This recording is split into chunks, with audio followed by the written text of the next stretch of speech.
Déjà que c'est une maladie ou un syndrome, on l'appelle comme on veut, qui est très peu connu, donc très stigmatisé, très caricaturé. On pense beaucoup directement aux gros mots, aux insultes, genre salope, enculé, enfin tout ce qu'on peut dire dans la rue, alors que c'est pas du tout ça. C'est 10% de la maladie seulement. C'est seulement 10%, alors qu'il y a c'est une part très infime, alors qu'il y a une très grosse part de TOC, de tics, de, d'hyperactivité et de tout ce qui englobe la maladie. Et,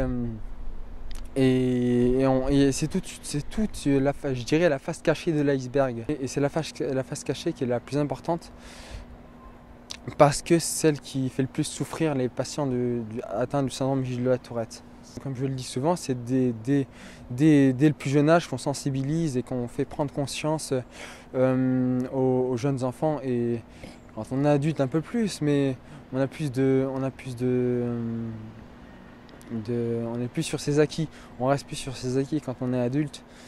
Et tandis que quand on est enfant, on est tous dans l'insouciance, et quand on inculque des choses aux enfants importants comme la tolérance et le respect de l'autre et l'ouverture à la différence, je pense qu'il n'y a rien de plus important. Vous vous rendez compte, la première fois qu'on a posé ce nom, le syndrome Gilles de la Tourette, c'est d'ailleurs Georges Gilles de la Tourette qui a inventé, qui a posé pour la première fois un diagnostic et qui l'a découvert. C'était en 1885. Depuis ce temps, on n'a pas cessé de faire des recherches, mais ça n'a pas beaucoup abouti à quelque chose. Enfin, on nous voit dans la rue, on nous jette des regards noirs comme ça, on nous fuit, donc ça aussi, ça nous pose. J'envoie tous les étés des SGT, on va dire SGT pour syndrome de la Tourette, ça va être plus simple. J'envoie tous les étés.